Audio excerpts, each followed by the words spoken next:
química. En este trimestre les estaré acompañando para desarrollar los temas que se deberán impartir en este estado. Debemos iniciar conociendo más lo que es el área de química. Tal vez química, en algunos momentos, suena que es una materia que es complicada, que es compleja, que es de gran dificultad. Sin embargo, química es una materia donde la conseguimos en todas partes de nuestra vida cotidiana, iniciando desde nuestra respiración, ¿sí? Desde el momento que empezamos a respirar, pues allí se forman compuestos, se forman diferentes reacciones químicas que pues a veces no logramos diferenciar. Entonces tenemos que primero ver en realidad cómo es eso del área de química. Veremos en el primer tema, la primera unidad, todo lo referente a lo que es el área de química, la materia, las propiedades de la materia. La parte fundamental para poder iniciar con los demás temas que se tienen que desarrollar. Tenemos 4 unidades a desarrollar. En el tema número 2, iniciaremos con lo que es la configuración electrónica, enlaces químicos, los tipos de enlaces químicos. Desarrollaremos también los términos átomos y moléculas, que son temas o términos muy diferentes, ¿sí? Que a veces llegamos a confundir. Ahora, en el tema número 3, vamos a desarrollar lo que es la parte de los reactivos, reactivos limitantes, reactivos en exceso, porque las ecuaciones, algunos reactivos se acaban más rápido que otros, toda esa serie de ejercicios que podemos llevar hasta en nuestra vida cotidiana. Y en el último tema, en la última unidad que vamos a desarrollar, vamos a trabajar sobre el pH, la parte donde conocen qué sustancias son ácidas, qué sustancias son básicas y qué sustancias son neutras. Sustancias que tal vez, o terminologías que tal vez escuchamos en la cotidianidad, pero no sabemos en realidad qué hace qué. Entonces, iniciemos con lo que es nuestro primer tema, que es el área de química, ¿sí? Los temas y los conceptos básicos del área de química. Para ello, voy a compartir una serie de mapas conceptuales referentes a este tema. En el tema número 1, ¿sí? Podemos conseguir lo que es la química. Sabemos muy bien que la química es una ciencia que es netamente experimental, pero en realidad, ¿qué va a estudiar la química? ¿O a quién va a estudiar? Pues la química directamente a estudiar lo que es la materia. Y cuando hablamos de materia, hablamos de todo lo que tenga peso, que tenga masa, tenga volumen. Es decir, una mesa tiene peso, tiene masa y tiene volumen. Ocupa un lugar específico en un lugar determinado. Entonces, la materia es todo, lo podemos definir como todo lo que ocupa espacio y tiene materia. O esa materia también puede ser energía condensada. Y la materia también puede ser tangible o intangible. Cuando hablamos de lo que es directamente tangible, hablo de aquello que puedo yo tocar. Por ejemplo, el agua, puedo tocar las rocas, puedo tocar una mesa, puedo tocar una silla, todo lo que yo pueda tocar, ¿sí? Ser tangible. Ahora, esa materia también puede ser intangible y puede ser un aire, puede ser un gas, es decir, que no lo puedo tocar, no lo puedo ver, ni siquiera ver, porque el gas o el aire no lo puedo ver. Entonces, allí hablamos de que es materia. Sin embargo, usted dirá, ajá, el aire es materia, pero tiene una masa. Sí. ¿Ocupa un espacio? Sí. Entonces, todo aquello que tenga masa y que ocupe un espacio determinado dentro de cualquier ámbito, pues eso lo vamos a definir como materia. Sin embargo, la materia pues va a presentar una serie de fases. Las materias no solamente están en una fase. Anteriormente se hablaba de que eran estados de la materia. Ahora, actualmente, según las organizaciones, se indica que no son estados, son fases. ¿Y cuáles fases son esas?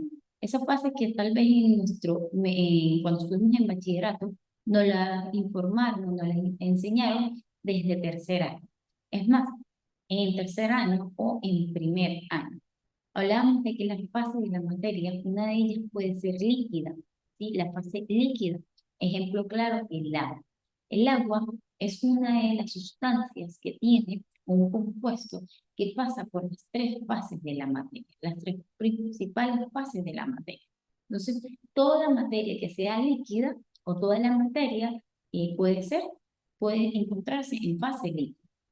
Ahora, la otra fase de la materia viene siendo la fase sólida, fase por el cual se consigue más compacta. Las moléculas, sí, las moléculas están compactas. Es decir, es como que si nos metieran a nosotros dentro de una cajita pequeña de 50 personas, no vamos a tener la posibilidad de movernos, ¿sí? Como con la misma facilidad que tienen las moléculas cuando están en fase gaseosa y en fase líquida.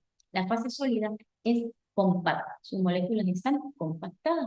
Un ejemplo claro de eso son las rocas. Allí tenemos un ejemplo que vemos que pues, es sólido, es tangible. En el caso de la fase gaseosa, allí las moléculas van a encontrarse en libertad, es decir, ellas se pueden movilizar, ellas pueden tener un movimiento más tranquilo y a pesar de que tengan un movimiento más tranquilo, pues van a tener ciertos choques, van a chocar entre ellas, pero no van a ser tan constantes como las van a ser las moléculas en fase sólida y las moléculas en fase líquida. Un ejemplo de la fase gaseosa es el aire, es el dióxido de carbono, es el monóxido de carbono. El monóxido de carbono y el dióxido de carbono siempre se van a encontrar en fase gaseosa. Otro ejemplo de la fase sólida puede ser un carbón, un trozo de carbón en fase sólida. Líquida puede ser el petróleo. Entonces, esa materia, a pesar de que se encuentre en cualquiera de esas tres fases, van a tener ciertas propiedades. Toda materia tiene sus propiedades.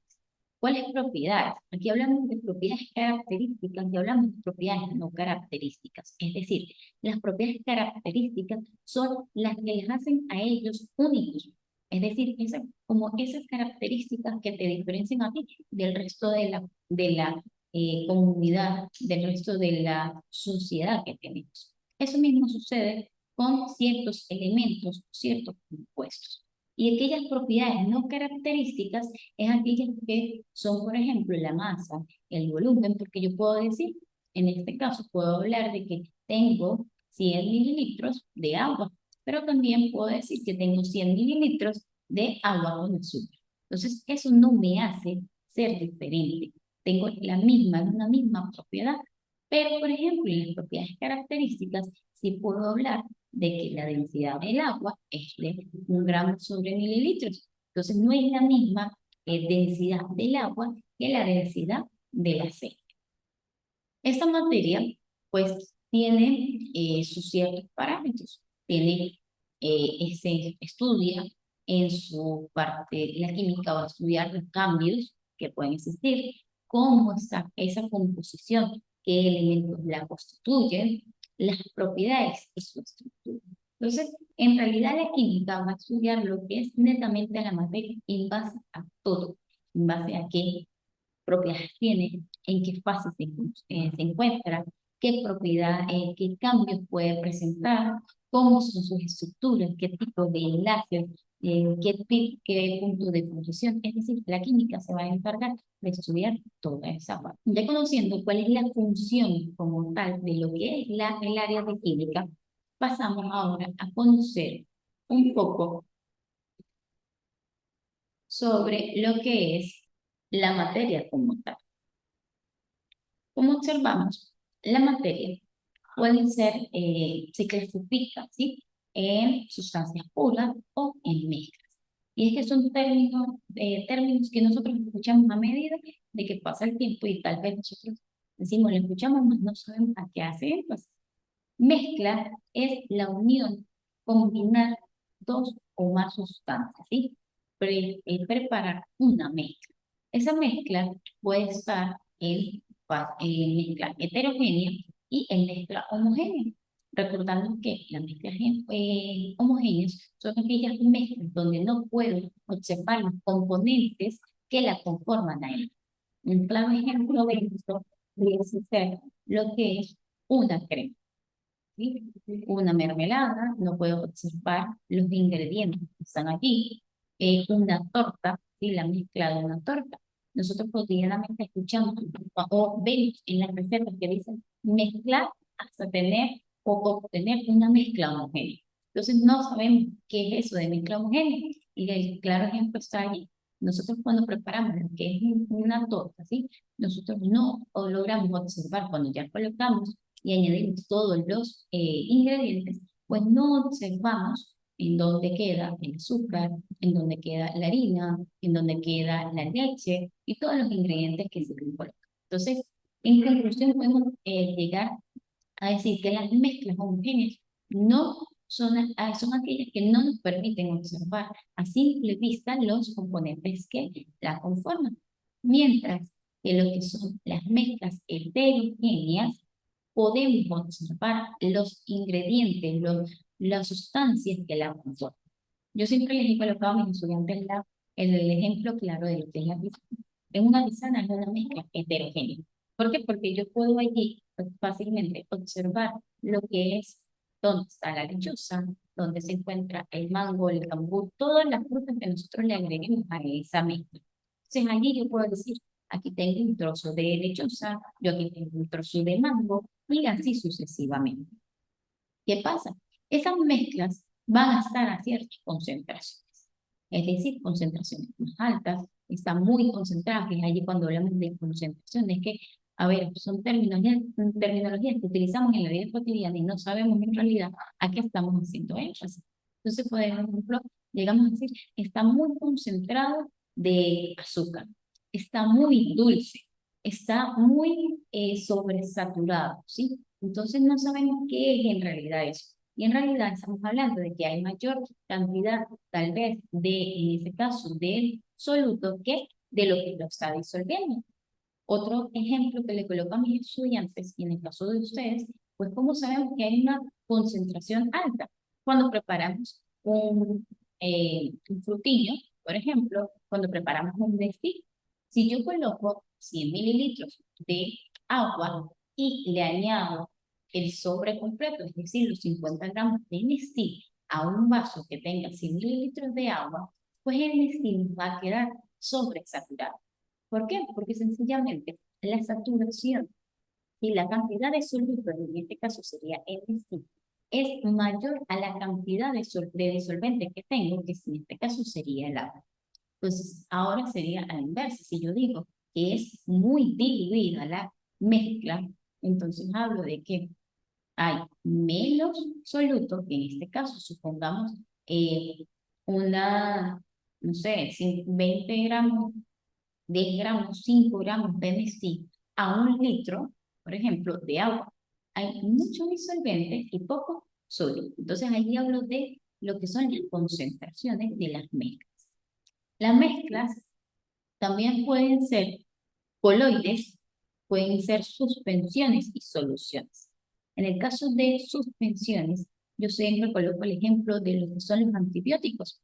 Esas suspensiones son aquellas donde el soluto no se disuelve por completo en el disolvente. Y si vemos el caso ejemplo de lo que es los antibióticos vienen con un pequeño polvo, ¿sí? Muy fino, que es donde nosotros los preparamos a temperatura ambiente a una cantidad determinada. Ese antibiótico, ese frasco de antibiótico que es más que todo para los bebés, que se compra en fase líquida, ¿sí? Que son líquidos, pues ellos tienen una medida exacta, digamos. Entonces, cuando nosotros agregamos el agua a ese soluto, a ese antibiótico, a ese pequeño polvito que tenemos allí un fin, y agitamos y lo dejamos reposar por un cierto tiempo, observamos cómo hay una separación, cómo el polvito fino que no se logra disolver dentro del agua queda en la parte inferior y el agua queda en la parte superior. Y allí cometemos a veces errores como adultos, que cuando volvemos a destapar el antibiótico, no batimos el frasco y por lo tanto no se vuelven a mezclar. Por eso siempre en los antibióticos hace énfasis de que se deben, ¿sí?, agitar antes de ser consumidos o antes de tomar las indicaciones según el doctor. Ahora, en las soluciones, esas soluciones hacen énfasis a lo que es la parte de que tengo siempre un disolvente y un solvente. En el caso del disolvente, el disolvente universal, ¿sí?, viene siendo el agua, que es todo donde se va a disolver. Allí se disuelve lo que son los diferentes té, se disuelve el azúcar, se disuelve la sal, dependiendo de las densidades. Y el soluto es aquello que se disuelve fácilmente dentro del disolvente. Allí en el soluto puedo colocar cualquier cantidad de sustancias que yo tenga, ¿sí?, pero que se puedan lograr disolver. Cuando yo uno lo que es el disolvente con el soluto, automáticamente ya obtengo lo que es una solución. Es decir, la solución viene siendo la sumatoria o la unión de un disolvente más el soluto. ¿Qué pasa también? Nosotros dentro de la materia tenemos también lo que son las sustancias puras. Y es que las sustancias puras pueden ser de dos formas. Pueden ser elementos, ¿sí?, que son los elementos que tenemos en la tabla periódica. Sea un elemento metal, sea un elemento no metal, sea un metaloide. Pero también hablo de compuestos. Cuando ya hablo de compuestos es porque estoy hablando de que es la unión de dos o más elementos de la tabla periódica que se unen, ¿sí?, que se combinan para formar un nuevo compuesto. Por ejemplo, en el elemento puedo decir tengo un átomo de carbono y dos átomos de oxígeno por separado. Pero cuando yo los combino, tengo lo que es el compuesto, que sería el dióxido de carbono, que es lo que pues está en nuestra respiración cuando exhalamos. Entonces, por allí ya sabemos diferenciar. Es un elemento que es uno solo, si es cualquier elemento de la tabla periódica, y un compuesto es la unión de varios átomos de un elemento. Esos compuestos pueden ser sales, pueden ser óxidos, pueden ser bases, pueden ser ácidos, pueden ser compuestos orgánicos. Por ejemplo, puedo hablar del óxido férrico, del óxido ferroso, puedo hablar de un ácido clorhídrico, un ácido sulfúrico, puedo hablar de los compuestos orgánicos como el metano, puedo hablar de un ácido carboxílico, ¿sí?, dependiendo de qué compuesto yo esté trabajando. Pero sea el compuesto que sea, siempre va a ser la unión de uno o más átomos de varios elementos químicos. Vamos entonces ahora a pasar a lo que es el siguiente mapa conceptual, donde el siguiente mapa conceptual nos habla sobre directamente lo que son las propiedades químicas de la materia. Y allí va a lo que son las propiedades físicas, las propiedades características y las propiedades no características de la materia. Entonces, iniciamos por acá. Iniciamos en lo que es las propiedades características. Y esas propiedades características son aquellas que van a depender de la naturaleza del material y nos permiten identificar. O en estas propiedades hablamos directamente de lo que son el punto de ebullición, el punto de congelación, si son solubles o no solubles en agua, si es más denso o menos denso. Esas son características que los hacen únicos. Yo no puedo decir que la densidad del agua, que es 1 gramo sobre mililitros, es la misma densidad que el carbono, ¿sí? Esas son cosas, son características muy diferentes y que por ser muy diferentes son únicas. Y por medio de esas características únicas que yo puedo decir, tiene una densidad de 1 gramo sobre mililitro, ese es el agua. Tiene la densidad de tanto, ese es X sustancia. Entonces, esas propiedades características son aquellas que nos van a permitir pues, identificar esos elementos. Ahora, las propiedades no características son aquellas que no van a depender directamente de la naturaleza del elemento y que pues sencillamente no nos permiten identificar. Caso está, 100 gramos de una sustancia X que tengo en un vaso precipitado y tengo 100 gramos de otra sustancia X que tampoco conozco. Pero esos 100 gramos no me identifican que uno es carbón y otro puede ser hierro, ¿sí? Para yo saber cuál sustancia, cuál de esas sustancias es la que se encuentra en el vaso precipitado A y cuál es la sustancia B, yo debo llevarlos a ciertos procedimientos. Y esos procedimientos que nos van a arrojar, si son cuál es su densidad, cuál es su punto de congelación, cuál es su punto de ebullición. Por ejemplo, el punto de ebullición del agua es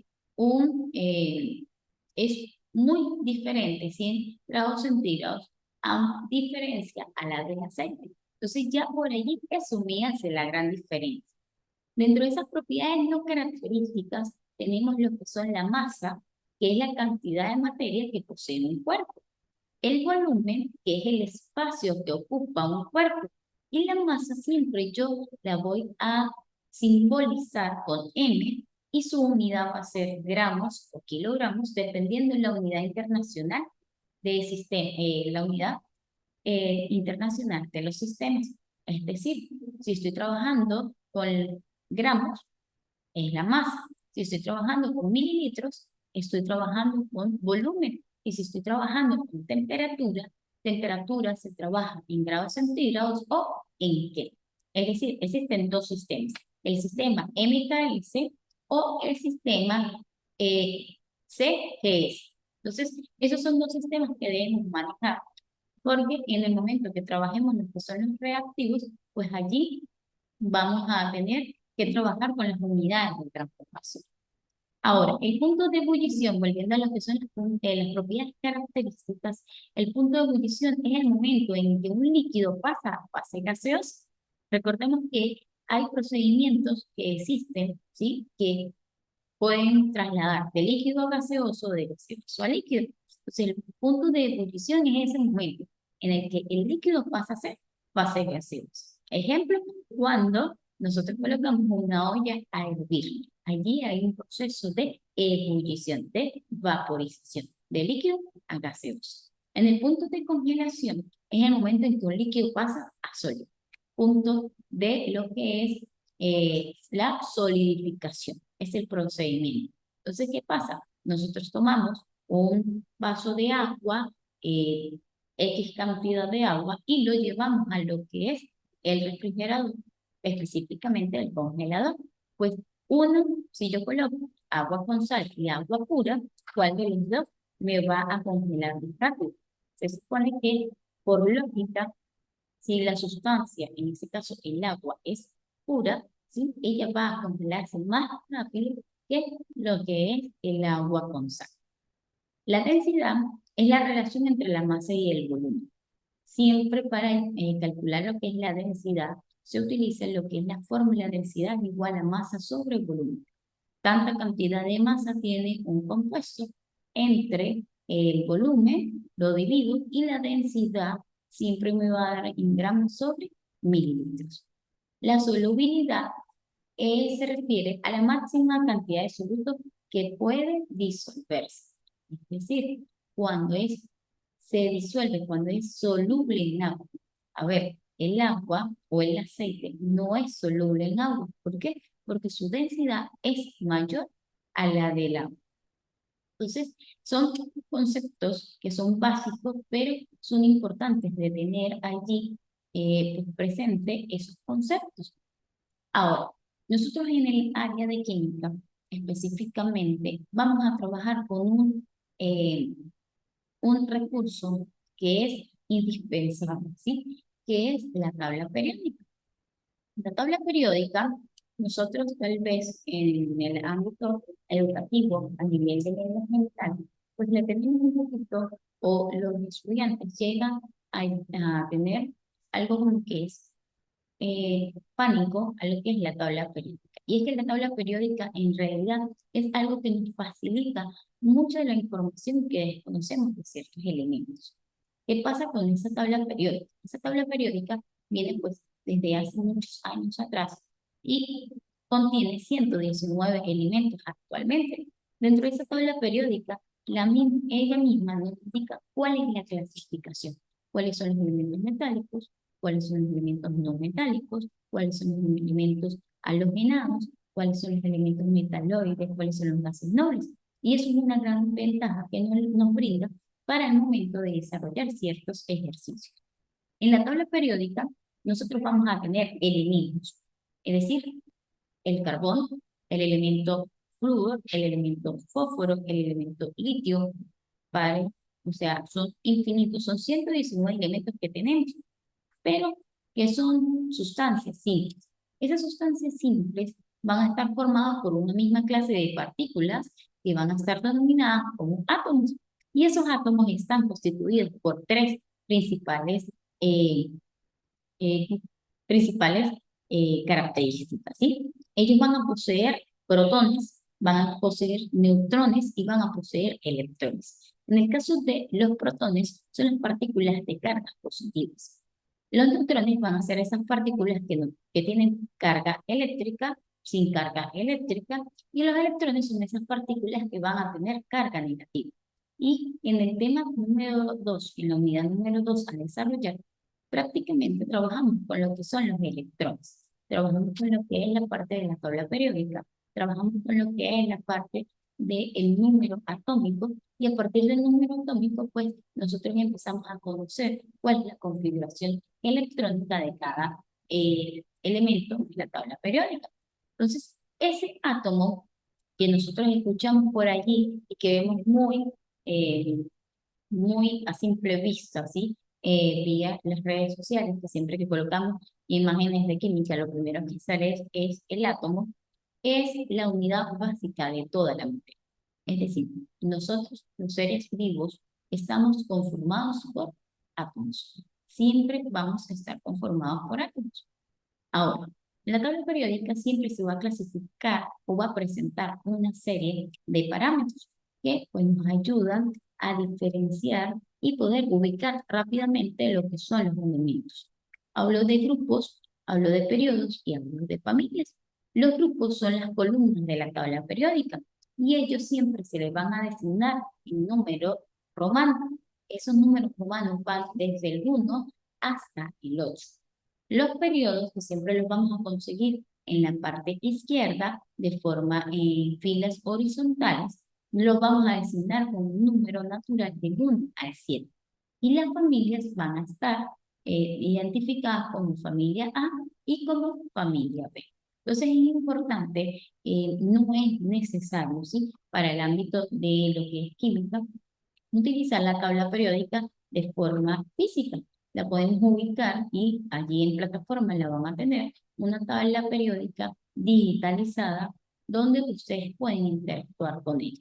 Entonces lo importante acá es retomar estos conceptos, saber utilizar una tabla periódica, ¿sí? Porque es indispensable conocer una tabla periódica, cómo se ubica un elemento de fácilmente y sin embargo actualmente las tablas periódicas las clasifican hasta por colores. Entonces ya tal vez todo ha ido mejorando en pro de que el estudiante pues no sienta ese temor al construir o a ver lo que es la tabla periódica y ver lo que es el área de química. Entonces ya conociendo estos términos como tal del área de química, pues es importante tener claro que en la plataforma va a existir un material, va a existir lo que anteriormente les decía, que van a tener la tabla periódica, van a tener estos mismos mapas conceptuales y en la primera actividad que vamos a desarrollar va a ser algo más teórico, ¿sí? Vamos a desarrollar, vamos a investigar cuáles son las propiedades características de ciertas sustancias. Vamos a conocer lo que son la tabla periódica y clasificar algunos elementos según la tabla periódica. Y cuando hablo de clasificar, es que vamos a colocar, por ejemplo, les digo carbón y les voy a decir, indícame qué tipo de elemento es, si es un elemento metálico, si es un elemento no metálico, para que la idea es ir conociendo, ¿sí?, lo que es la tabla periódica. Entonces, quedo al tanto de cualquier duda que ustedes tengan con el área de química. Estaremos desarrollando ejercicios en el área de química a partir del tema número 2, de la unidad número 2, es desarrollo de ejercicios, ¿sí? Y para ese desarrollo de ejercicios, pues es fundamental, allí no vamos a utilizar lo que es la forma digitalizada, sino vamos a utilizar forma manuscrita. Ustedes desarrollarán sus ejercicios en hojas blancas, en un cuaderno, y lo que van a hacer es tomar fotos nítidas de los ejercicios desarrollados. Van a subir esas fotos a lo que es la plataforma de la universidad en un documento PDF para poderlos evaluar. Entonces, quedo al tanto de cualquier inquietud. Espero pues seguirnos comunicando vía el chat también. Por allí puedo atender cualquier duda de ustedes. Gracias. Teresa.